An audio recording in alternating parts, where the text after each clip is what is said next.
पिछले एपिसोड में हमने देखा कि एस्टर वापस आ चुकी थी अपनी फैमिली को रियूनाइट करने के लिए और इसलिए वो अपने बच्चों की सारी उम्मीदें तोड़ना चाहती थी जिससे कि वो लास्ट में ह्यूमन बन जाए और वैम्परिज्म को छोड़ दे।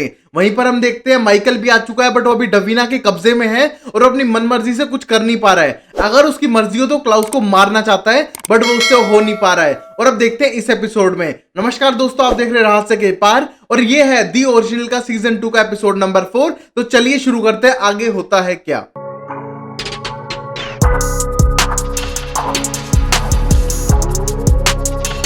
हम पहले सीन में देखते हैं जोश को, जो एक तरह से डेटिंग वेबसाइट यूज कर रहा है और उसे एक लड़का पसंद आया है। बट तभी हम देखते हैं उसके पास मार्शल आता है और बोलते हैं अगर पसंद है तो जाके मिल लो ना। बट तभी जोश बोलता है बहुत दिनों से चैटिंग तो चल रही है बट हिम्मत नहीं हो रही, ऊपर से ओल्ड प्रोफाइल है। नई प्रोफाइल के हिसाब से मुझे ये नहीं लिखना है कि मैं ब्लड सकिंग वैम्पायर हूं। ये कहने को हंसने लग जाता है और बोलता है मैं क्या करूं, मैं खुद ज्यादा परेशान हूं। बट तभी हम देखते हैं वहां पर एक अटैक होता है उनपे और उनमें से एक वैम्पायर को मार के गिरते हैं और वहां पर पूरी तरफ वुल्फ आ चुके थे और जिसमें ओलिवर भी था। और ये देखने के बाद जिया बोलती है तुम यहाँ पर आए क्यों हो और क्या तुम पागल हो गए हो। और तभी वो बोलते हैं कि तुमको यहां से भी निकलना पड़ेगा और तुम्हें टाउन छोड़कर जाना है। बट तभी इस मोमेंट पे मार्शल बोलता है हमारी बात हुई थी कि हम फ्रेंच क्वार्टर के आसपास नहीं रहेंगे बट नदी के पार रह सकते हैं। बट तभी वो वुल्फ बोलता है नहीं, अब हमारा प्लान बदल चुका और तुम्हें यहां से निकलना पड़ेगा आज शाम तक। और ये कहने के बाद मार्शल बोलता है किसने कहा, उस विच ने। अब तुम विच की गुलामी करते हो क्योंकि उनने तुम्हें एक मूनलाइट रिंग दे दी है। और ये कहने के बाद बोलते हैं तुम्हारे पास कोई और प्लान नहीं है और तभी अटैक करते हैं, उनमें से एक को मार देते हैं। और वहीं पर जोशुआ पे भी अटैक होता है बट वो वुल्फ मना करता है मारने के लिए और कहता है ये सिर्फ एक वार्निंग है, तुम ये टाउन छोड़ के चले जाओ। और ये सुनने के बाद हम देखते हैं मार्शल और टेंस्ड हो जाता है। अब फिर हम अगले सीन में कैमी को देखते हैं जो अपने कंसल्टेंट्स के पास बैठी हुई थी और बताने लग रही थी यहाँ पर सब लोग मरने वाले हैं। और तभी हमें पता चलता है उसका कंसल्टेंट कोई और नहीं है बल्कि विंसेंट है जो रियल में फिन है। तभी हम देखते हैं पूछने लगता है कि तुम्हें मरने से डर लगता है कैमी और तुम कुछ बता नहीं पा रही हो सच में, क्योंकि हफ्तों से मैं तुम्हारी क्लासेस लेने लग रहा हूं तुमको समझने की बट तुम कुछ सच नहीं बता रही हो। कोई बंदा तो होगा तुम्हारी लाइफ में, तुम इतनी ब्यूटीफुल हो, कोई बॉयफ्रेंड या फिर कुछ और तभी कैमी बताने लगती है हाँ एक बंदा तो था जिससे मेरे कुछ कनेक्शन बने थे बट वो थोड़ा स्पेशल था और थोड़ा अलग भी, और ऐसा अलग था मुझे उससे दूर रहना चाहिए था। और यहाँ पर वो मार्शल की बात कर रही थी। और तभी ये सुनने को बोलता है चलो ये तुम्हारी स्टोरी हो गई, और कोई बंदा तो होगा ना लाइफ में, जिस तरह तुमने कहा सिर्फ एक बंदे के बारे में बताया है। और तभी वो बताती है क्लाउस के बारे में कि एक बंदा और था जो मेरे से कुछ अटैचमेंट नहीं रखता था बट थिंक मुझे उसकी परवाह थी क्योंकि उसकी फैमिली थोड़ी प्रॉब्लम से गुजर रही थी, जहां पर उसकी माँ मैनिपुलेटिव थी, उसका बाप बहुत ज्यादा अग्रेसिव था और उसको मैं संभालना चाहती थी क्योंकि वो एक तरह से अच्छा बंदा है बट क्रूअल्टी मैनिपुलेशन की वजह से ऐसा एंगर इश्यूज होने लग रहे थे उसे। और ये कहने के बाद फिन बोलता है अच्छा तुम उसे सुधारना चाहती हो। और ये कहने के बाद बोलती है शायद वो सुधरना नहीं चाहता है बट मेरा ट्राई वही था। अब फिर हम कैमी को देखते हैं जो बाहर आने के बाद सीधा डवीना को कॉल करती है और डवीना इस टाइम पे माइकल के साथ ही जो वहां पर प्रैक्टिस कर रहा था और डवीना को बोलती है तुम कहां चले गए बिना बताए, ना जोश को बताया ना मुझे बताया। और ये कहने के बाद डवीना बोलती है उसे किसी काम से बाहर जाना पड़ा है और ऊपर से वो कुछ टाइम बाद ही आएगी और थैंक्स फॉर कॉलिंग, और ये कह के फोन काट देती है। और ये सुनने का हम देखते हैं कैमी इरिटेट हो जाती है क्योंकि उसकी पूरी बात भी नहीं हुई थी। और हम देखते हैं वहां पर आ चुका था क्लाउस। क्लाउस को देखने के बाद बोलती है मेरे पास भी मत आना और स्माइल करने की जरूरत नहीं है, 3-4 महीनों से मैंने तुझे कांटेक्ट करने की कोशिश की बट तू सामने ही नहीं आना चाहता था। तभी हम देखते हैं क्लाउस उसके पास आके उससे बात करने लगता है। तभी क्लाउस बोलते हैं तुम मुझे हेल्प कर सकती हो एक भागे हुई विच को ढूंढने के लिए। और ये कहने के बाद बोलती है शायद वो विच मिलना ना चाहती हो क्लाउस, बट बोलता है उसको मिलना तो पड़ेगा ही और मुझे पता है क्यों भागी है, उसने एक वैम्पायर हंटर को वापस जिंदा कर दिया है, वो और कोई नहीं माइकल है। और ये सुनने के बाद कैमी हैरान थी और बोलती डवीना ऐसा नहीं कर सकती है।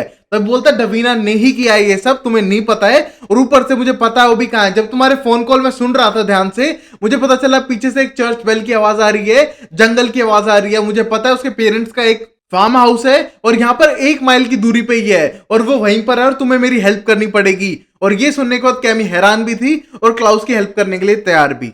अब फिर हम अगले सीन में देखते हैं अलाइजा को जो गुस्से से आ जाता है फ्रेंच क्वार्टर के अंदर और वो निकलाउस को बुला रहा था। बट तभी हम देखते हैं वहां पर हेली आती है और बोलती है तुम्हें चिल्लाने की जरूरत नहीं, वो यहाँ पर है नहीं और मैं उसकी वाइफ नहीं जो पता लगा के रखू वो कहां पर है। और तभी हम देखते हैं अलाइजा बोलता है तुम्हारे टाइप के लोगों ने हमारे टाइप के लोगों पे अटैक कर दिया है। और ये कहने के बाद हेली बोलती है वो सब तुम्हारी मॉम के अंडर कंट्रोल है बट थिंग इज मेरे टाइप के लोगों को वेयरवुल्व्स को कुछ किया तो याद रखना तुम्हारी मां से खतरनाक कोई और चीज होगी और किसी और की टेंशन ज्यादा होगी। और ये कहने को वार्निंग देके वहां से चली जाती है और हम देखते हैं अलाइजा को अब गुस्सा आ रहा था। अब वहीं पर सारे वैम्पायर मार्शल से पूछ रहे थे कि वो कैसे बचे और कैसे डिफेंड करे अपने आप को। तुमने पहले भी तो किया है, एक तरह से भगाए वुल्फ को। और ये कहने के बाद अब जोश बोलता है ऐसा कुछ नहीं है, हम अकेले नहीं थे, ऊपर से वो सुपर वुल्फ नहीं थे उस टाइम पे, और हम एक दिन में कैसे सीखेंगे, हमारे पास एक दिन भी नहीं है पूरा। और तभी वहां पर अलाई जाता है, गर्दन तोड़ता है दो की और बोलता है चौकन्ना रहना सीखो, लेसन 1, और मैं बताऊंगा तुम्हें। और ये कहने के बाद मार्शल को थोड़ा रिलीफ मिलता है कि अलाइजा उनके साथ है। अब फिर वही हम एस्टर को देखते हैं जो इस टाइम पे कोल के साथ थी और लोकेटर स्पेल कर रही थी डवीना पे, बट हम देखते हैं वो काम नहीं कर पा रहा है। और ये देख के गुस्सा होती है और बोलती है उसने ब्लॉक कर दिया है मुझे और मैं उसे ढूंढ नहीं पा रही हूँ। वहीं पर हम देखते हैं फिन आ जाता है और बोलता है मॉम ये एक लड़की का पीछा नहीं कर पाया ढंग से, क्या करेगा। और तभी हम देखते हैं कोल बोलता है तुझसे भी कुछ नहीं हो रहा है और कैमी के साथ भी तू कुछ कर नहीं पा रहा है और हमारी बात आगे नहीं बढ़ रही है। और तभी हम देखते हैं दोनों को चुप कर आती है एस्टर, पहले ही गुस्से में थी और बोलती है हमको डवीना को ढूंढना पड़ेगा, उसके पास व्हाइट ओक स्टेक है जो हमें चाहिए और तुम उसको लेकर आओगे, तुम्हारी जिम्मेदारी है। और कोल को सारी इंफॉर्मेशन बताती है और जिम्मेदारी देती है। अब फिर हम देखते हैं वेयरवुल्फ ने वॉर्न कर दिया था वैम्पायर्स को और ये बात फिन को आके बताते हैं। और ये सुनने का फिन बोलता है उन क्रीचर्स को यहां से भगाना ही बेटर होगा, बट डोंट वरी मैं और वेयरवुल्फ की तैयारी कर रहा हूं। और तभी हम देखते हैं उन्हीं के क्लैन के बच्चों को लेके आ जाता है और ये देख के वुल्फ बिल्कुल भी खुश नहीं थे। बट तभी फिन बोलता है क्या तुम हमारे साथ हो या हमारे खिलाफ हो, मैं इन बच्चों को वेयरवुल्फ में टर्न करवाऊंगा इनका एक्टिवेट करके कर्स, क्योंकि आज फुल मून है, आज ये मारेंगे ह्यूमंस को, अपना कर्स एक्टिवेट करेंगे और वॉरियर बनेंगे जो इनके अंदर का है। और ये सुनने के बाद हम देखते हैं ओलिवर और दूसरा जो वेयरवुल्फ है वो बहुत ज्यादा गुस्से में दिखाई दे रहा है क्योंकि बच्चों के ऊपर वो वेयरवुल्फ कर्स नहीं लाना चाहते थे। अब फिर वही हम देखते हैं डवीना को जो बाहर आके देखती है कि वहां पर माइकल प्रैक्टिस करने लग रहा है लड़ाई के लिए। और ये देखने के बाद बोलती है तुम्हें तो वेयरवुल्फ ने काट भी लिया था ना। और तभी माइकल बोलता है मैं फिर भी स्ट्रांग हूं और तुम एक तरह से वीक पड़ चुकी थी और तुम एक वीक हो इसलिए मुझे बेटर है आजाद कर दो। बट तभी डवीना बोलते पिछली बार तो गिर गया था, इस बार गिरेगा भी नहीं और ऐसा होने नहीं दूंगी मैं। और तभी माइकल बोलता है तुम वीक हो, मैजिक से क्या तुम कितने वेयरवुल्फ को मार पाती, तुम कुछ नहीं कर सकती थी। और ये कहने के बाद बोलता है तुम वीक हो और तुमसे कुछ होने नहीं वाला, तुम मुझे क्लाउस को मारने दो। और ये कहने के बाद डवीना बोलती है तो ओके मुझे बनाओ स्ट्रॉन्ग, तुम में हिम्मत है तो। और ये कहने के बाद माइकल उसको बोलता है चलो स्ट्रॉन्ग बनना है तो आओ मैदान में। और तभी हम देखते हैं उसे लड़ना सिखाता है, बट तभी हम देखते हैं उसके साथ बहुत हार्शली बिहेव करता है। और ये कहने के बाद हम देखते हैं डवीना को बिल्कुल अच्छा लगता क्योंकि वो उससे बहुत हार्श बिहेव कर रहा है और लड़ाई करने की कोशिश कर रहा है। बट तभी वो बोलता है कि मदर्स बच्चों को बहुत ज्यादा प्यार करती हैं, फादर उन्हें स्ट्रॉन्ग बनाते हैं। बट तभी डवीना बोलती है मेरी माँ ने मुझे सेक्रीफाइस करने की कोशिश की, मेरा फादर तो मेरे होने पे छोड़ के चला गया था, तो शायद ये रूल मेरे पे अप्लाई नहीं होता। बट तभी हम देखते हैं डवीना लड़ते लड़ते उसके पैर में मोच आती है, गिर जाती है। और हम देखते हैं माइकल अपने प्राइड की वजह से उसे उठाता भी नहीं है और तभी बोलता है तुम उठो लड़ो मेरे से। बट तभी डवीना उठ नहीं पाती है और हम देखते हैं डंडा का सहारा लेके खड़ी होने की कोशिश करती है और उसे बुरा लगता है और गुस्सा आता है माइकल पर। अब फिर हम देखते हैं डवीना को बहुत ज्यादा चोट लगी थी, वो कमरे के अंदर आ जाती है, अपने घाव को देखती है और बहुत ज्यादा बुरा फील कर रही थी। और वो सीधा फोन करती है कोल को जो रियल में केलब है और उसको बोलती है कि मैं तुम्हें एड्रेस बताती हूँ और तुम मेरे तक कुछ सामान लेके आ सकते हो। और ये सुनने के बाद कोल बहुत ही ज्यादा खुश हो जाता है क्योंकि उसकी मॉम ने उसे यही करने के लिए तो कहा था। अब फिर हम अलाइजा को देखते हैं जो लड़ाई की टेक्निक सिखाने लग रहा है जिया को और बाकी वैम्पायर्स को भी। और तभी हम देखते हैं जिया को पर्सनली ट्रेनिंग दे रहा है और जिया बोलती है मैं दूसरों के साथ मार्शल से क्यों नहीं ले सकती। बट तभी अलाइजा बोलता है तुम मेरे से ले रही हो, इससे बेटर क्या होगा। और तभी उसके दाव पे सिखाता है और सिखाता है दिल या फिर गर्दन कुछ तो उड़ाना पड़ेगा। और तभी हम देखते हो सिखा रहा था, उस मोमेंट पे आ जाती है वहां पर हेली और ये देख के ऑकवर्ड फील करती है। और तभी अलाइजा से बोलती है तुमसे कोई मिलने आए। और तभी हम देखते हैं वेयरवुल्फ एडन वहां पर आया था जो सुबह उन्हें वार्निंग देके गया था। और वो आने के बाद बोलता है मुझे बात करनी है, आई एम सॉरी जो सुबह हुआ और तुम ही मेरी हेल्प कर सकते हो। अब वहां पर मार्शल भी आ जाता है और बातचीत करने लगते हैं और बोलता है कि फिन अपनी आर्मी तैयार करना चाहता है वेयरवुल्फ की और उसने हमारे सारे बच्चों को भी उसमें शामिल कर लिया है। और ये सुनने के बाद अलाइजा बोलता है मुझे पता था फिन निर्दयी है, बट इतना निर्दयी है मैंने कभी नहीं सोचा था जो बच्चों को एक वॉरियर में तब्दील करेगा। और ये कहने के बाद मार्शल बोलते हैं मैं हेल्प तो कर दूंगा, टाउन मेरा है, मैं वहां से भगा दूंगा सीक्रेट रास्तों से, बट थिंग इज हम तुम्हारी हेल्प क्यों करें, हम तो दुश्मन थे ना। और ये कहने के बाद बोलता है तुम ही हेल्प कर सकते हो और ऊपर से मेरा छोटा भाई उसमें है। और ये कहने के बाद एडन को बहुत बुरा फील होता है और उस मोमेंट पे हम देखते हैं जोशुआ भी बुरा फील करता है। और ये सुनने के बाद मार्शल हेल्प करने के लिए तैयार था। अब फिर हम देखते हैं अलाइजा को जो मीटिंग करने लग रहा था और पता लगाने की कोशिश कर रहा है कि कैसे प्लान को एग्जीक्यूट करे। वहीं एडन बताता है कि विंसेंट ने ह्यूमन कम्युनिटी से बात करने के लिए उनको बुला लिया है और जो लोग उनका विरोध करेंगे उनको मरवाकर उनका कर्स ऑन करेगा बच्चों का, जिससे कि उनका वेयरवुल्फ कर्स ऑन हो जाए और हमें बच्चों को बचाना ही होगा। और तभी एलाइजा बोलता है मेरे पास एक प्लान है, ऐसा करते हैं बच्चों को बचाने के लिए ओलिवर तुम और बाकियों के साथ उनको लेके जाओगे हैलोवीन फेस्टिवल से और किसी को नहीं पता चलेगा। बट ओलिवर बोलता है मेरी जान खतरे में पड़ सकती है, पहले ही वो मुझ पे कम यकीन करते हैं। बट तभी एलाइजा बोलता है तुम्हें कुछ तो सेक्रीफाइस करना पड़ेगा ना अपनी लाइफ में, इतना इजी थोड़ा ना सबका ट्रस्ट पाना। और ये कहने के बाद ओलिवर को मना लेते हैं। तभी फिर हम देखते हैं प्लान एग्जीक्यूट करने लगते हैं, बच्चों को वहां से लेके जाते हैं और एक सीक्रेट टनल से हेली, जोश और जिया मिलके लेके चले जाते हैं बच्चों को टाउन के बाहर। और वहीं पर हम देखते हैं ओलिवर जाता है एलाइजा के साथ वहां पर जहां पर जितने भी वेयरवुल्फ कम्युनिटी के लोग हैं जो एस्टर के अंडर काम कर रहे हैं उनसे मिलने के लिए। फिर वहीं बहुत सारे वेयरवुल्फ आके कलेक्ट हो जाते हैं जो एलाइजा सोच भी नहीं सकता था। और तभी हम देखते हैं ये कहने के बाद ओलिवर बोलता है तुम्हें क्या लगता है कि मैं तुम्हारे साथ हूं? और ये कहने के बाद गुस्सा होता है और बोलता है कि बच्चों को हमने बचा लिया है। बट तभी सारे वुल्फ बोलते हैं कि हम बच्चे के लिए नहीं आए हैं बल्कि हमको एलाइजा चाहिए। और तभी हम देखते हैं ये सुनने के बाद एलाइजा बोलता है आज मैंने वादा किया था किसी अपने लव वन से जो हेली थी कि वो उसके काइंड के लोगों को हर्ट नहीं करेगी। बट बोलता है कि शायद वादा तोड़ना पड़ेगा अपनी प्रोटेक्शन के लिए, अगर तुम में से कोई अपनी सलामती चाहता तो यहां से निकल जाए वरना मैं सबको मार दूंगा। और तभी हम देखते हैं वो लड़ने लगते हैं और उन्होंने सब वेयरवुल्फ को मार दिया था ओलिवर और एलाइजा ने मिलकर। और तभी हम देखते हैं वहां पर फिन आ जाता है और उस जमीन पे गिरा देता है अपने मैजिकल पावर से एलाइजा को। और हम देखते हैं एलाइजा को बचाने के लिए आगे बढ़ता है ओलिवर, बट ओलिवर को भी बेहोश करता है दूर गिर कर। जैसे एलाइजा फिन को मारने के लिए आगे बढ़ता है उसको लगभग मार ही डालता है और बोलता है कि तेरी कहानी खत्म है इस बॉडी से। बट तभी हम देखते हैं उस मोमेंट पे वहां पर आ चुकी थी एस्टर और मार डालती है एलाइजा को। और ये सब जमीन पे गिरा हुआ ओलिवर देख रहा था बट कुछ नहीं करता। और हम देखते हैं एस्टर को चाहिए था एलाइजा किसी रिचुअल के लिए। वहीं अगले मोमेंट पे हम देखते हैं हेली ने सारे बच्चों को बचा लिया था मार्शल के साथ मिलकर। और ये देख के एडन बहुत ज्यादा शुक्रिया करता है। और तभी हम देखते हैं हेली बोलती है हम सब फैमिली के लिए लड़ रहे हैं, तुम अपनी फैमिली के लिए हम अपनी फैमिली के लिए। और ये कहने के बाद उसको हेल्प करती है और ये देख के एडन बहुत खुश था। अब फिर हम देखते हैं क्लाउस के साथ कैमी जाने लग रही थी और वहां से वो रुककर एक बार के अंदर आ जाती है जिसको देख के क्लाउस को उस पर गुस्सा आता है और बोलते हैं कि तुम ऐसे बीच में कैसे छोड़ के आ सकती हो। और तभी कैमी बोलती है तुम मुझे हाईजैक करके ला चुके हो अपनी स्ट्रिप के लिए और मुझे पता है तुमने कॉल सुन ली थी, तुम्हें पता है डवीना कहां पर है, मुझे साथ क्यों लेकर आए हो, कोई तो तुम्हारा प्लान होगा। और तभी हम देखते हैं क्लाउस बोलता है मुझे पता है तुम रोकने की कोशिश करोगी कि डवीना को मैं हार्म ना करूं या कुछ ना करूं। और ये कहने के बाद कैमी बोलते हैं नहीं मुझे कोई मतलब नहीं है, बट थिंग इज मैं जानना चाहती हूँ तुम्हारी साइड ऑफ स्टोरी क्या है, तुम्हें एक लिसनर चाहिए ना जो तुम्हारी बात सुन सके, चलो तुम अपने साइड की स्टोरी बताओ और मैं सुनने के लिए तैयार हूं। और ये सुनने के बाद क्लाउस थोड़ा कंफ्यूज था और अपनी साइड की स्टोरी बताने लगता है। तभी फिर हम देखते हैं कैमी सब जानने के बाद बोलती है कि तुम अपने पेरेंट्स से रिवेंज लेना चाहते हो। और ये कहने के बाद क्लाउस बोलता है और कोई ऑप्शन नहीं है मेरे पास, 1000 साल से मुझे इरिटेट करते हुए आए हैं और मेरे पास अब पापा टूंडे वाली ब्लेड भी है और मैं उनसे रिवेंज लेकर रहूंगा। और ये कहने के बाद हम देखते हैं कैमी उससे बोलती है तुम रिवेंज तो लेना चाहते हो बट किस शर्त पर, तुम्हें क्या मिलेगा वो करके, तुम उन्हें मार दोगे फिर क्या, कोई रीजन है उन्हें मारने का।